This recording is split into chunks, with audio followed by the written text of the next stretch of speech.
Assalamualaikum warahmatullahi wabarakatuh. Alhamdulillah alladzi abda'al aflak bibadi'i masnu'atil hikam wa nabahal amlak bi ayatil bahirati ala adimi mulki. Nahmaduhu subhanahu wa ta'ala an ja'alahuma ibaratan li dhawil uquli wal absar ليرجعوا من اضطراف الذنوب إلى طاعته.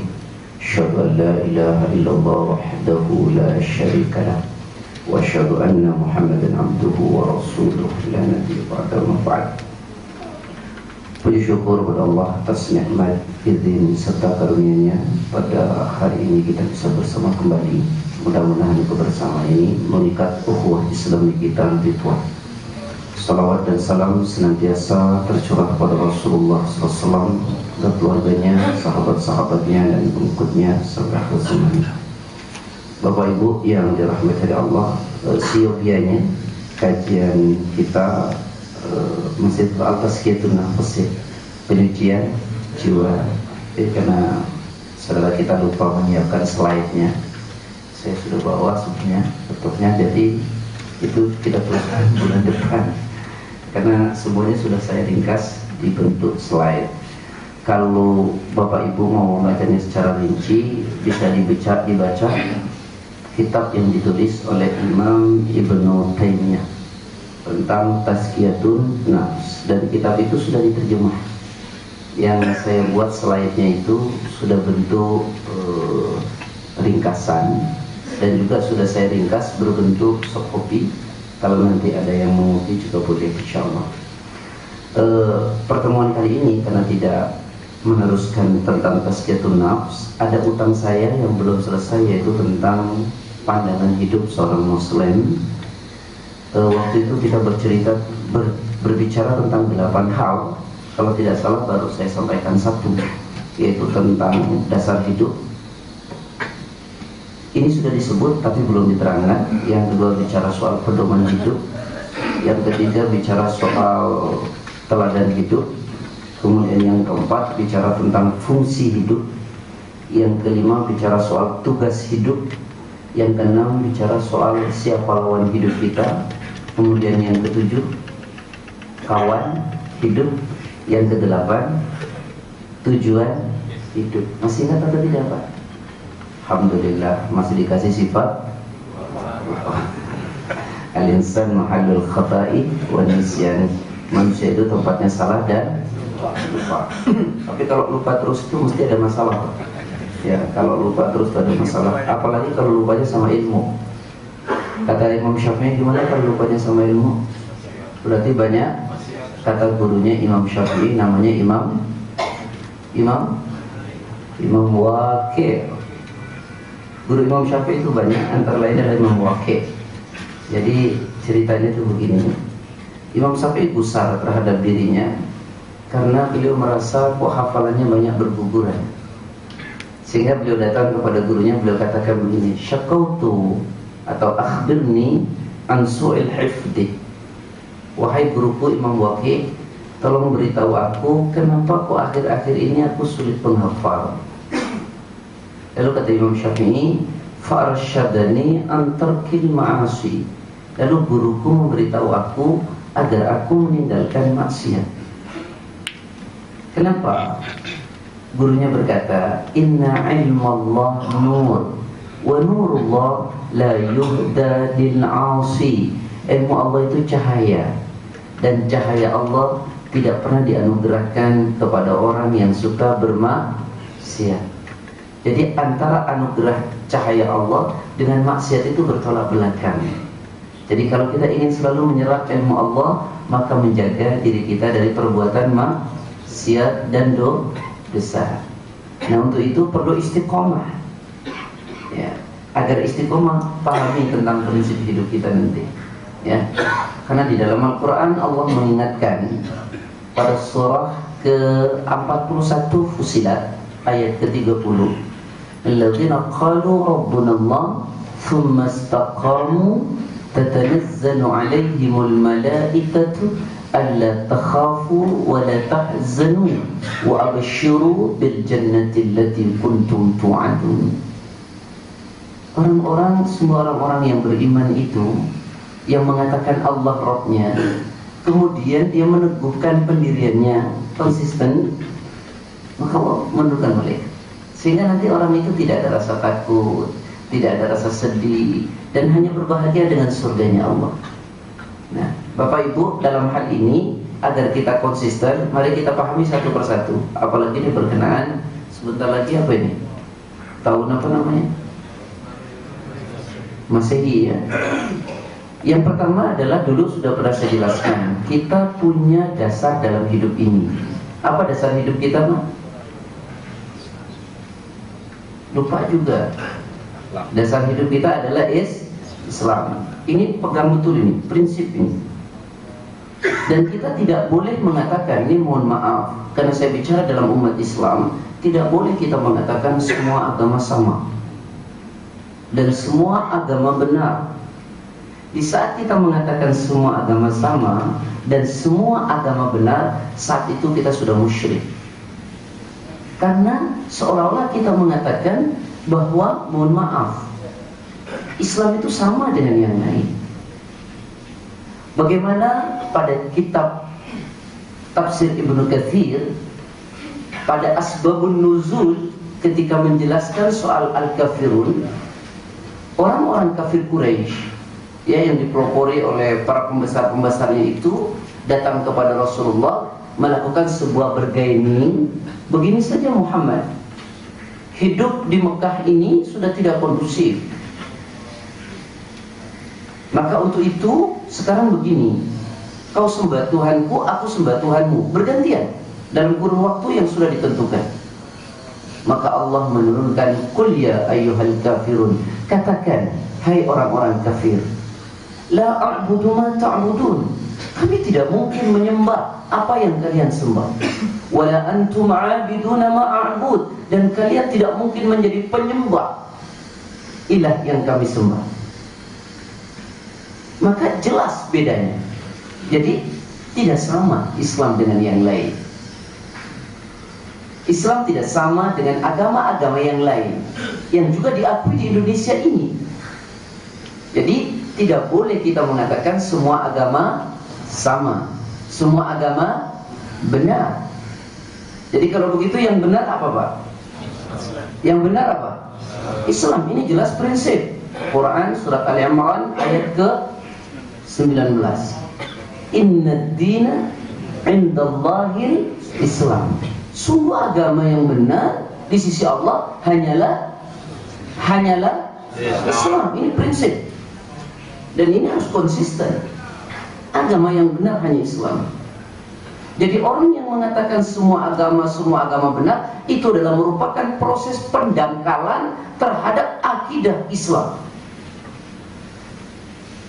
Dan agama yang diterima di sisi Allah hanyalah Islam. Quran surat Al-Imran ayat 86, ayat 19. Satu tadi, yang kedua 85. Tidak diterima orang yang mencari agama selain Islam, tidak diterima oleh. Jadi yang benar itu hanyalah Islam. Nah, saya ingin ungkapkan satu persatu. Mohon maaf sebelum saya bacakan. Pak, tolong perhatikan. Disebabkan orang mengatakan semua agama sama dan semua agama benar, akibatnya apa? Satu, orang membolehkan menikah antar agama. Walaupun nanti dalam hukum ilmu fikih ini lebih panjang kita jelaskan. Orang tidak peduli lagi dengan agama. Ya sudah, menikah dengan siapapun, toh semua agama itu sama dan semua agama itu benar. Akhirnya kita tidak punya syariah. Kenapa? Karena pertama, pandangannya adalah semua agama benar dan semua agama sama. Maka untuk apa harus menikah dengan yang muslim? Toh sama saja. Maka terjadilah pernikahan antar agama. Ini tanamkan kepada anak kita dengan benar. Yang kedua, mengakibatkan rentetan hukum seterusnya yang juga kemudian menjadi persoalan. Apa itu? Mohon maaf, orang tak lagi melakukan hukum waris dengan Islam. Orang tidak lagi peduli dengan syariat Islam. Maka yang paling ironis adalah ketika sudah dibentuk yang disebut dengan pluralisme. Ini diakibatkan orang mengatakan semua agama sama.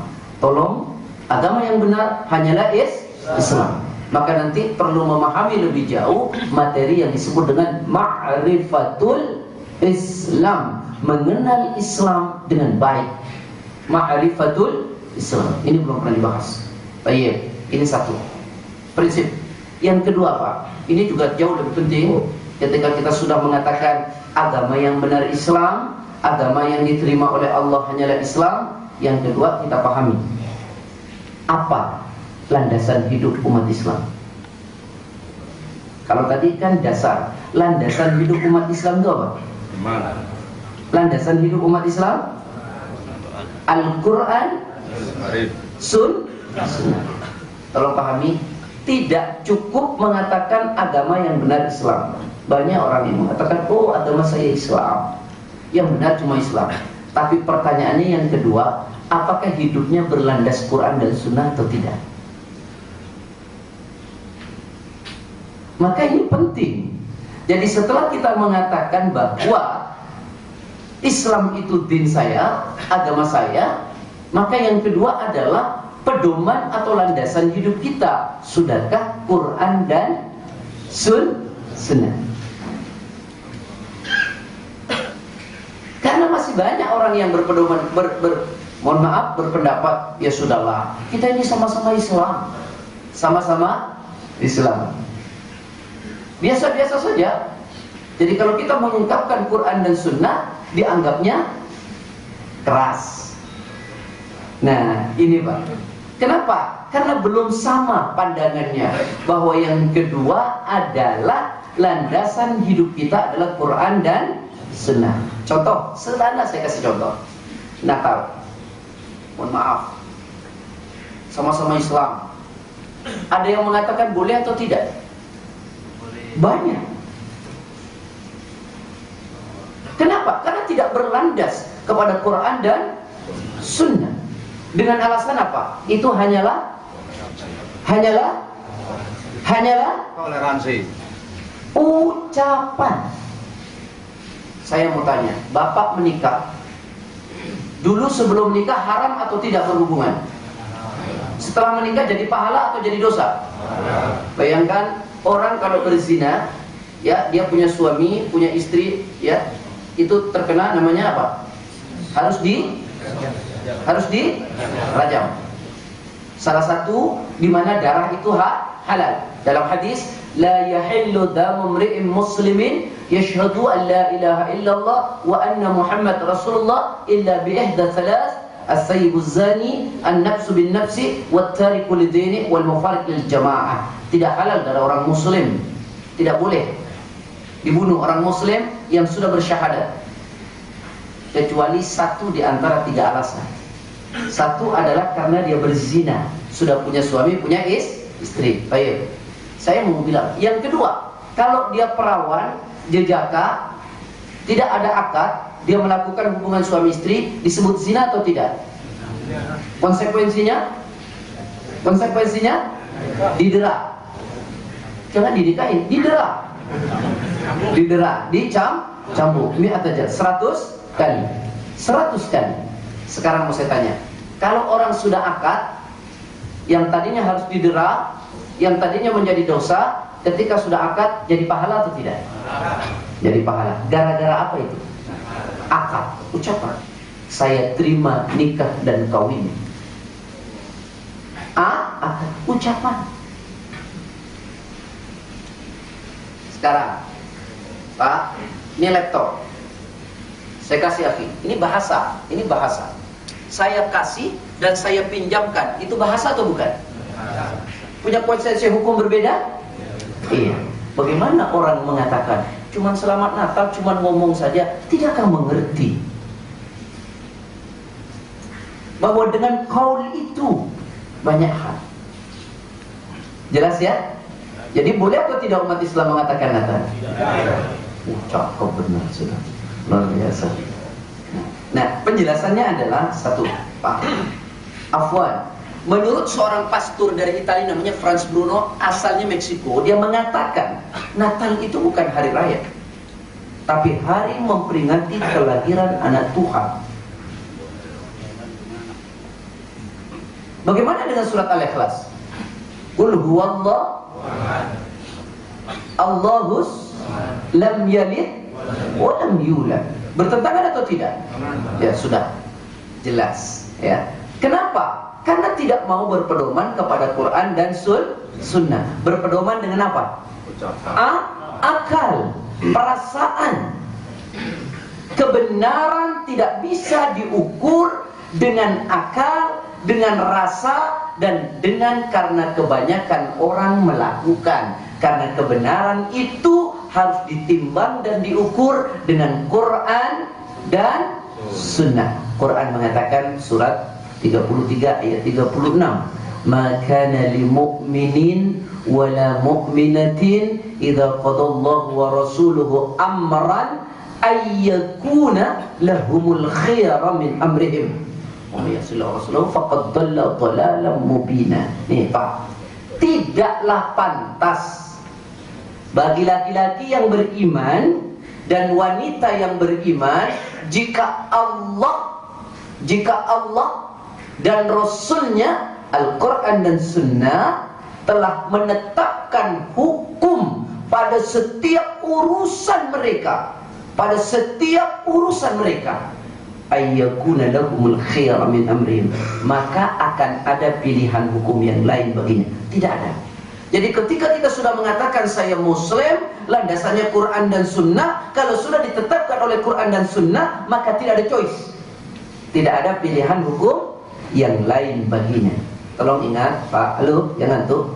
Siapa menentang Al-Quran dan Sunnah Allah dan Rasulnya, ini masih ayat ini, maka sungguh dia telah sesat dengan kesesatan yang nyata. Mau sesat atau tidak?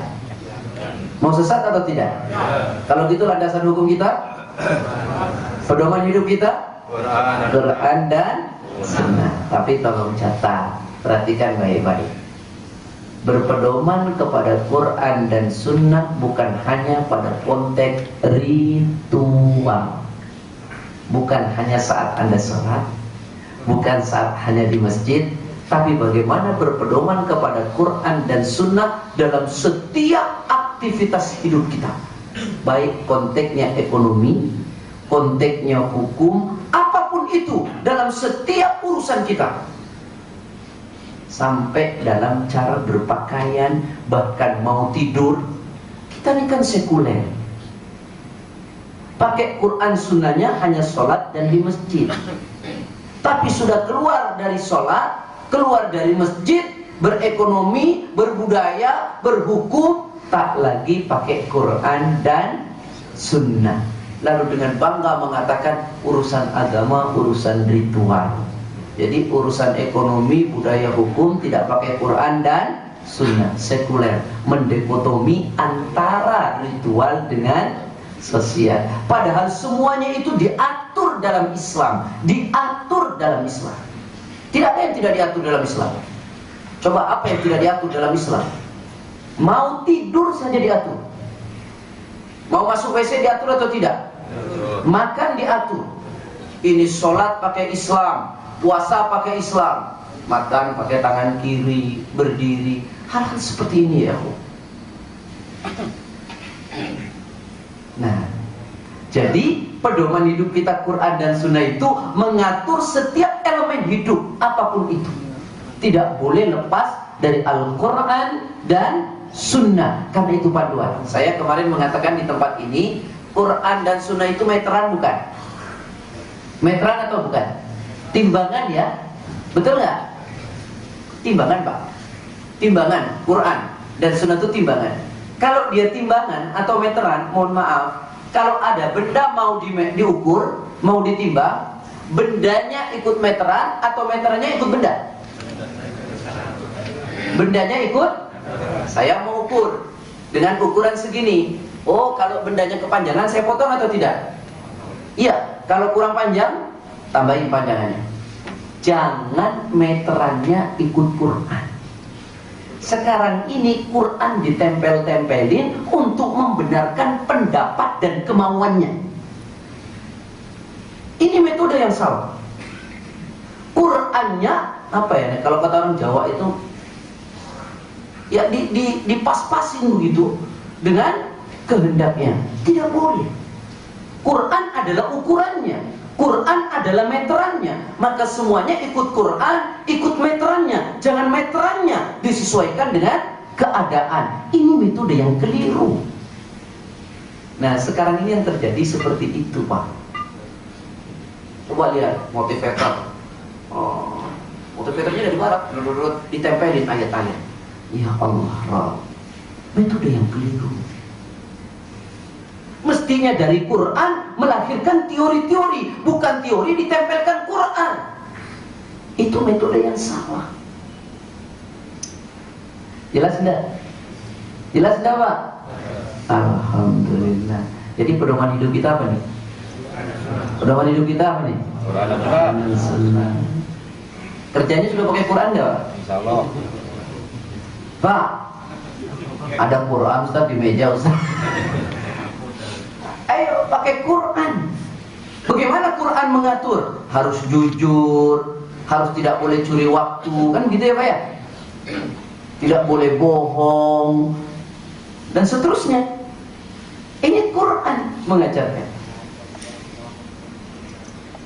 Bagaimana di jalan raya pakai Quran, bagaimana di pasar pakai Quran, bagaimana ketika berbudaya pakai Quran, mendidik anak pakai Quran, nikah pakai Quran, semuanya pakai Quran dan Sunnah. Tidak boleh ada yang lepas dari Quran dan Sunnah. Makanya kata Rasul gimana? Kutinggalkan bagi kalian dua pusaka. Kalau kalian berpegang kepada keduanya, kalian akan selamat. Kalau kalian meninggalkan keduanya, maka kalian akan celaka. Apakah itu? Quran dan Sunnah.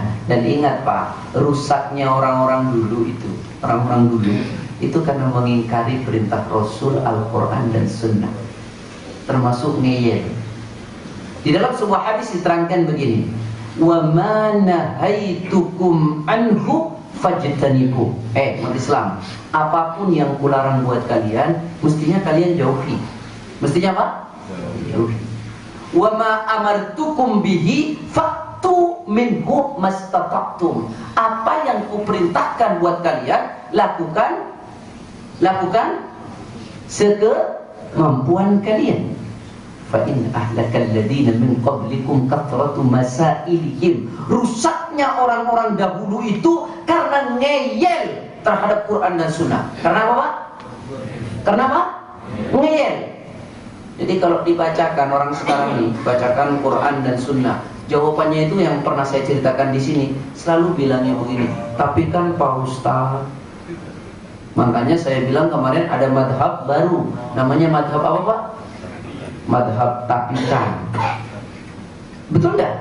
Saya mau bilang, Pak, kalau nikahin anak, nggak usah siraman, nggak usah injak telur. Jawabannya apa? Tapi kan Pak Ustaz, ayo betul atau tidak? Ya, tradisi. Tapi kan, terus kita bilang, Pak, kalau anaknya Bapak hamil, nggak usah lah acara apa tuh namanya? Ada 7 bulanan ya, terus bikin rujak begitu ya. Kalau pedas anaknya laki, kalau nggak pedas anaknya perempuan. Betul. Kalau begitu beli aja bangkuang 1, ya kan? Bangkuang 1, nanas 1, terus beli cabai 2 kilo, insya Allah pedas. Jadi bodoh betul gitu ini sebenarnya. Nah, Pak, kita bilang begitu, jangan. Lalu diganti jadi acara berapa? 7 bulanan diganti jadi acara berapa bulanan sekarang? 4 bulanan. Sama-sama gak ada dalilnya. Sama-sama gak ada. Pak, siapa yang 4 bulan hijrah, yang tadi 7 bulan hijrah ke 4 bulan? Nggak ada dalilnya. Yang ada dalilnya tuh apa? Setelah lahir hari keberapa? Ke-7 Nah, itu baru pakai sunnah namanya. Ustadz ini kalau bicara begini kadang-kadang, oh dari dulu juga udah begini Pak Ustadz ini iseng aja katanya. Kita mau kembali nggak sama Quran dan Sunnah? Pak, mau kembali nggak? Ini persoalannya. Udah kata Rasulullah, hari ke-7 tutbahu anhu yaumas sabi'i, hari ke-7 potongkan hewan akikah. Ya kata hadis yang lain, anil gulami syatani mukafiatan, kalau anakmu laki ya potong 2 ekor kambing berturutan, jangan bareng, maksudnya jangan ngutang. Maksudnya jangan ngutang gini, kredit sekarang dipotong 1 bulan ini, bulan depan 1 lagi. Itu kredit namanya itu. Sama dengan orang umroh. Umroh juga banyak yang kredit sekarang. Bayar 3 juta berangkat umroh, setelah pulang umroh nyicil. Boleh nggak? Nggak boleh. Nggak boleh dalam syariah itu. Ustaz, bab syariah yang memfasilitasi syariah-syariahan itu namanya. Haji aja jika mampu, apalagi umrah. Lalu kemudian dianalogikan. Loh, kalau kredit mobil kan kredit. Betul atau tidak? Loh, kalau kredit mobil Anda tidak bisa bayar, apanya yang diambil? Mobilnya. Kalau Anda umrah nggak bisa bayar, apanya yang diambil? Pahalanya. Yakin betul punya pahala. Nah ini mohon maaf ini. Tapi ini di mana-mana. Saya nggak ngerti. Apa pandangannya coba? Islam itu tidak memberatkan kita. Wah, kata Rasul tadi gimana? Wa ma amartukum bihi fa'tu minhu mastata'tum. Apa yang kuperintahkan pada kalian, lakukan sekemampuan. Nek gak mampu. Boten nopo-nopo. Saya tanya, umrah itu wajib atau sunnah? Nah. Sunnah itu kalau dikerjakan berpahala. Kalau ditinggal tidak berdosa. Rugi. Kalau mampu rugi. Itu jelas sekali. Ya sudah, aku gak punya duit, gak mampu, ya gak usah umroh. Tapi kan lagi tren. Nah, ini persoalannya. Umroh tren, Pak. Makanya orang umroh sekarang niatnya tidak hanya umroh jalan-jalan. Ini kacau sudah. Yang wajib saja, Pak, kalau tidak mampu ada dispensasi. Namanya dispensasinya rukhsah. Tahu rukhsah? Keringanan. Contoh, sholat itu berdiri nggak? Nikah iso diri? Jagong. Apa? Jagong. Duduk. Itu namanya rukhsah. Kalau nggak bisa duduk, tidur. Mana bisa tidur sholat ya Pak? Nek tidur itu wudhunya aja batal ya. Nah berbaring. Kayak iso berbaring? Mati isa loh. Kalau nggak bisa ya baru disolatkan begitu. Nah ini ya ikhwah. Nah ini jelas. Sekarang Anda ini rukhsah lagi, tidak ada air untuk berwudu. Tayammum. Fa illam tajidu ma'an fatayammamu sa'idan. Tidak ada air, tayammum, rukhsah. Jadi apalagi perbuatan sunnah. Kalau Anda ngutang, ini nggak ngerti saya. Pertimbangan apa?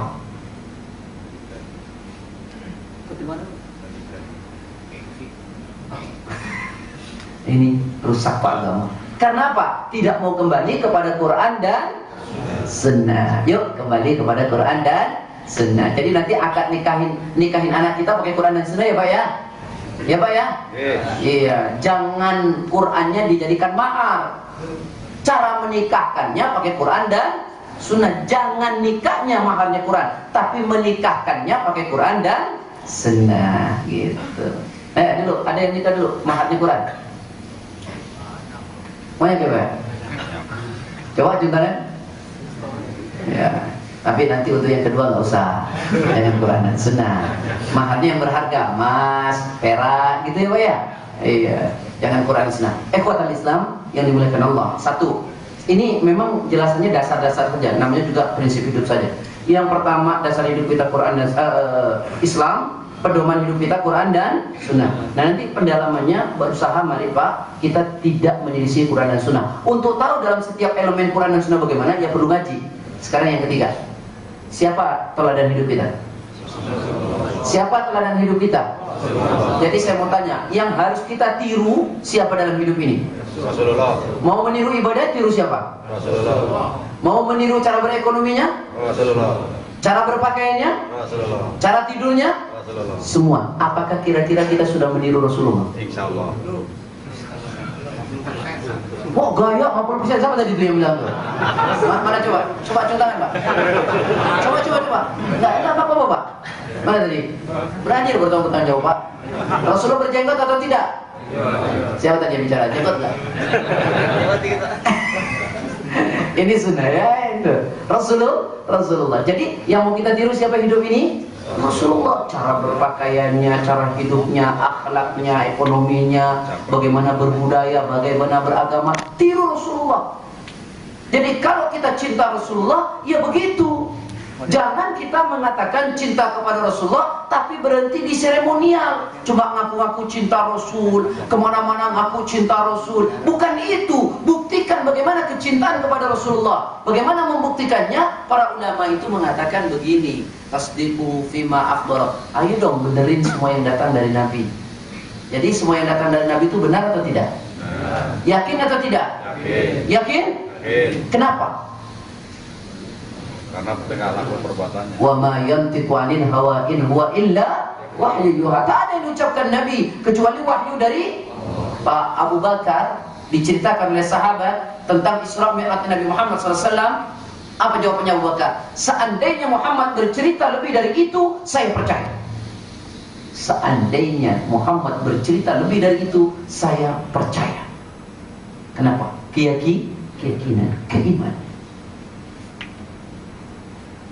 Sudah nggak kita begitu? Membenarkan semua yang datang dari Nabi. Enggak, kita bilang, Pak, menurut hadis Nabi begini loh Pak, begini loh Pak. Masa? Yang benar aja. Makanya Rasul mengatakan rusaknya orang terdahulu bukan hanya ngeyel, waqtilafuhum ala anbiya'ihim, karena banyak menyelisihi dan menentang nabi-nabi mereka. Itu rusaknya orang terdahulu. Banyak apa? Menyelisihi dan menentang nabi-nabi mereka.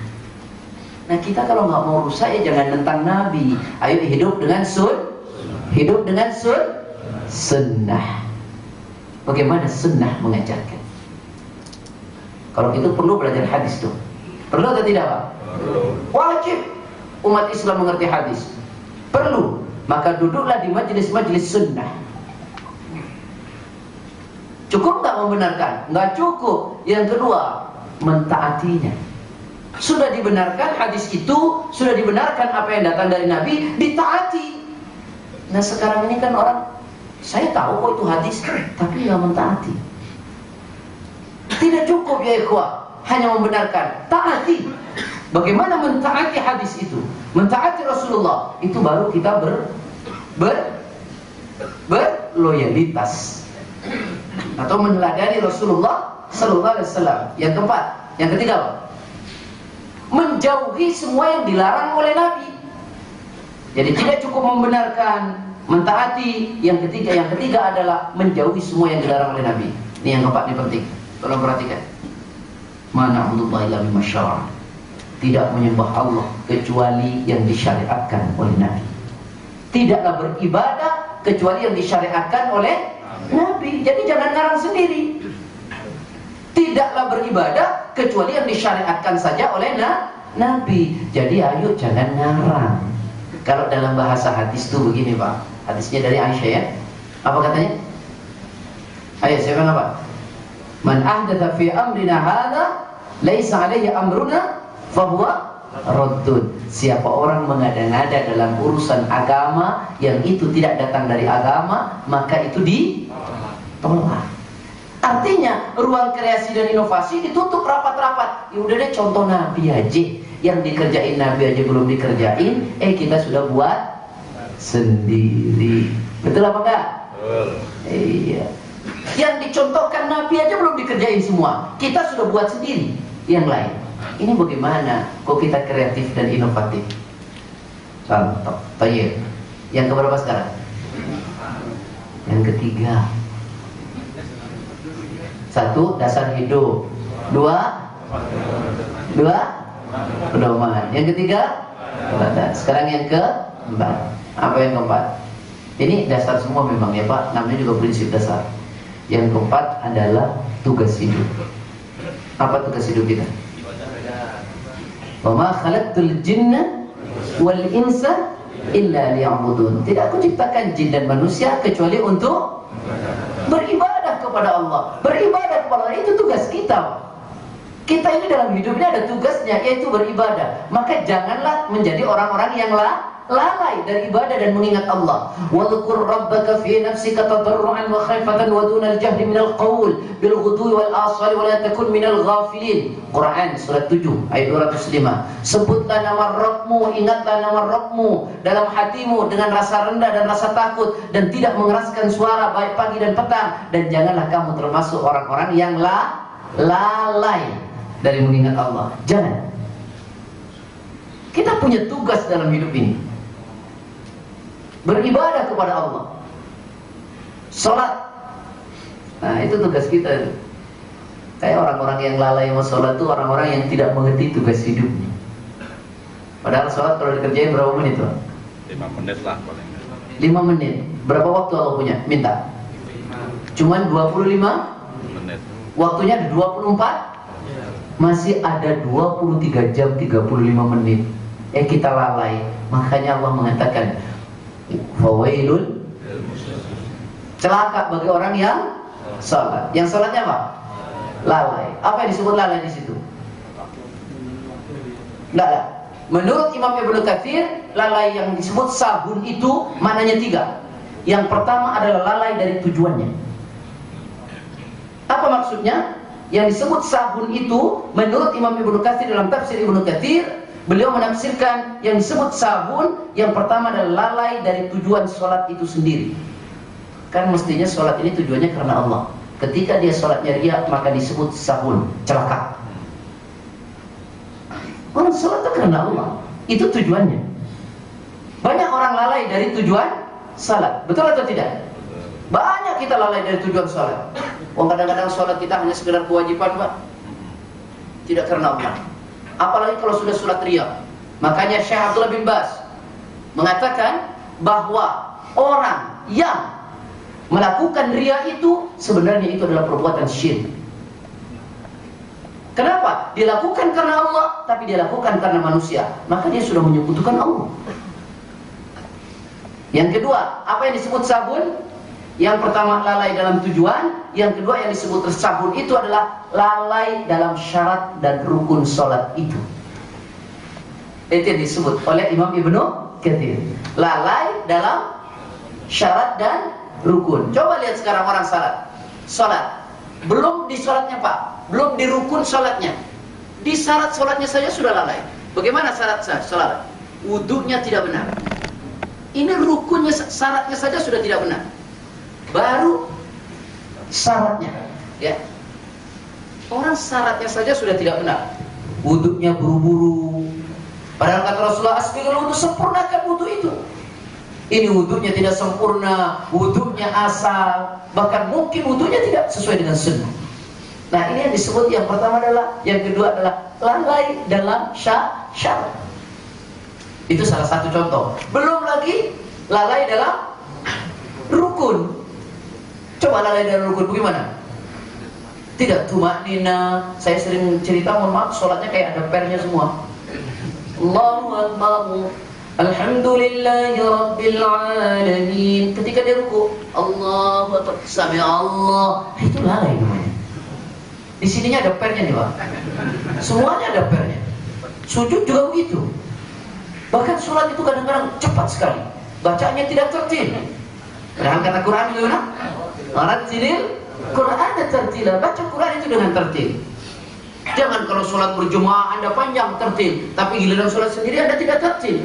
Tidak ada bedanya. Kalau Anda jadi imam, Allahu Akbar, alhamdulillahi rabbil alamin, arrahmanir rahim. Sholat sendiri juga sama.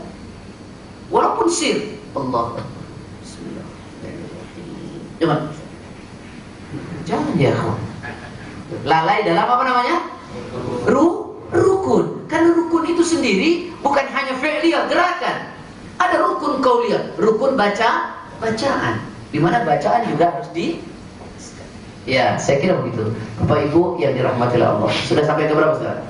Nah, jadi tugas hidup kita Pak, lalai yang ketiga baru soal waktu. Jadi lalai yang pertama soal apa? Tujuan. Yang kedua? Yang ketiga? Waktu. Jadi begini Pak, Imam Ibnu Katsir menukil sebuah hadis. Jadi orang munafik itu dulu kalau sholat Pak, sholat asar terutama, dia duduk-duduk lihat matahari. Ketika matahari sudah mau tenggelam, dibilang di situ setan gitu ya, sudah mau tenggelam, baru dia kemudian tunggang-tungging 4 rakaat. Jadi lihat apa? Matahari. Kalau sekarang orang munafiknya nggak lihat matahari Pak, lihat jam. Baru jam 4, baru jam setengah 5, baru jam 5, sama tuh. Ya nggak usah ketahunya kenceng-kenceng jadi kelihatan kalau bapak begitu. Ya, kalau orang munafik dulu lihatnya apa? Matahari. Kalau sekarang apa? Baru jam 4. Nah, gitu, Pak. Jelas ya Pak ya? Baik. Sekarang yang kelima. Tugas hidup sudah. Fungsi hidup. Nah, ini perlu saya tanya. Apa fungsi hidup kita, Pak? Fungsi kok itu Allah. Fungsi. Sekarang saya tanya, Bapak punya barang di rumah, nggak ada fungsinya, Bapak apain, Pak? Buang. Kalau Bapak nggak ada fungsinya? Membuang diri. Nah, khalifah. Bertanggung jawab di muka bumi. Kita ini khalifah, bertanggung jawab di muka bumi. Apa tugasnya khalifah? Yang pertama, imaratul alam, menggali potensi alam untuk kemaslahatan umat. Jadi semua potensi alam ini kita fungsikan untuk kemanfaatan umat. Yang kedua, menjadikan syariat Allah berkuasa di muka bumi. Quran dan Sunnah. Itu tugasnya. Yang keempat, tiga adalah menyebarkan keadilan dan membuat perbaikan. Jadi umat Islam itu tidak boleh diam Pak, harus selalu membuat perbaikan dimanapun Anda berada. Itu namanya dakwah. Baik dengan lisan, baik dengan perbuatan. Ini kita nggak boleh berhenti itu. Kalau ada orang tidak baik, kita harus berdakwah. Ajak orang dengan baik. Cuma caranya nanti. Ya, caranya. Baik, sekarang yang berapa? Waktunya sudah habis. Yang berapa? Yang keenam. Yang keenam, siapa kawan hidup kita, Pak? Istri. Awas bilang istri. Seluruh orang muslim. Innamal mu'minuna ikhwah fa aslihu baina akhawaykum wattaqullaha la'allakum turhamun. 49 dan 10. Jadi seluruh orang mukmin itu saudara. Ini Pak, saya punya saudara. Kalau saudara saya salah, saya benerin nggak Pak? Benerin nggak Pak? Diingetin nggak Pak? Itu namanya saudara. Kalau dibiarin, bukan saudara. Nah, kalau begitu, kalau Anda diingatkan oleh saudara Anda, ayo kembali kepada Quran Sunnah, jangan marah. Oh, berarti dia adalah merasa bahwa kita adalah saudaranya, gitu loh. Kalau dia merasa kita bukan saudaranya, pasti dia biarkan. Makanya dia gini, akhi, ayo dong kembali kepada Quran dan Sunnah. Ayo dong. Oh, berarti itu saudara tuh. Jadi begitulah orang mukmin itu. Jadi seluruh orang mukmin ini adalah saudara. Namanya saudara ya diingetin. Caranya ngingetin ya yang baik begitu. Jangan marah-marah. Baik. Jadi seluruh orang mukmin saudara. Dibatasi oleh negara atau tidak? Tidak. Seluruh mukmin dimanapun dia adalah saudara. Dia adalah saudara. Baik. Sekarang yang keberapa? Yang ketujuh. Siapa lawan hidup kita? Kafir. Wah, ada di sini loh Pak. Satu apa? Nafsu. Dua syaitan. Yang ketiga, orang kafir yang menghalangi kebenaran Islam. Ya, karena ulama mengatakan kafir itu sendiri ada dua. Ada harbi, ada dhimmi. Kalau kafir itu berdamai, nggak boleh kita. Tapi kalau kafir itu harbi, itu yang memerangi umat Islam, membenci umat Islam, begitu menurut pemahaman Ahlus Sunnah. Ya. Jadi musuh kita yang pertama adalah nafsu kita. Hati-hati ini. Makanya jangan mengikuti nafsu. Allah mengatakan bagaimana orang yang mengikuti nafsu? Walau syi'na wa rafa'nahu biha walakinnahu akhlada ila al-ardi wattaba'a hawa famataluhu kamathalil kalbi. Sekiranya kami mengendaki, kami angkat derajat manusia itu dengan ayat-ayatnya, tapi manusia lebih cenderung kepada dunia dan mengikuti keinginan nafsunya yang rendah, maka perumpamannya di mata Allah sama dengan binatang, dengan anjing. Ya, yang kedua adalah syaitan. Innahu lakum aduwwun mubin. Sungguh setan itu adalah musuh yang nyata bagimu. Maka untuk itu jangan diikuti. Dan setan itu Pak akan membuat selalu perbuatan dosa itu terasa indah. Qala rabbi bima aghwaytani la uzayyinanna lahum fil ardi wa la ughwiyannahum ajma'in. Quran surat Al-Hijr ayat 39. Kata Allah, ya Allah, oleh karena engkau telah mengatakan aku sesat, maka akan aku jadikan perbuatan maksiat itu terasa indah pada pandangan manusia, dan aku akan sesatkan manusia itu seluruhnya. Jadi perbuatan maksiat dibuat gitu. Nah, yang ketiga adalah orang kafir yang menghalangi umat Islam dari kebenaran Islam. Itu adalah musuh umat Islam. Yang keberapa sekarang? Yang kedelapan, tujuan hidup. Apa tujuan hidup kita? Surga, ridho Allah. Kalau Allah udah ridho, surganya dikasih Pak. Jadi tujuan hidup kita adalah ridho. Inna salati wa nusuki wa mahyaya wa mamati lillahi rabbil alamin. Dalam Quran juga diterangkan, Allah mengatakan tarahum ruk'an sujada yabtaghuna fadlan minallahi wa ridwana. 48:29. Lihatlah mereka senantiasa ruku dan sujud, yang ruku dan sujudnya semata-mata mengharap keutamaan dan keridhaan dari Allah semata. Sudah jam 1 ya Pak ya? Sudah jam 1 ya? Nggak ada pertanyaan ya? Nanti pertanyaannya disimpan insya Allah. Jadi bulan depan tolong ya Pak ya, dipasang ya. Nah, jadi kita teruskan tasqiyatun nafas insya Allah. Mudah-mudahan bermanfaat.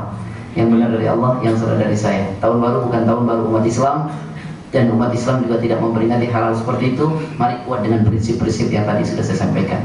Jazakallah. Assalamualaikum warahmatullahi wabarakatuh.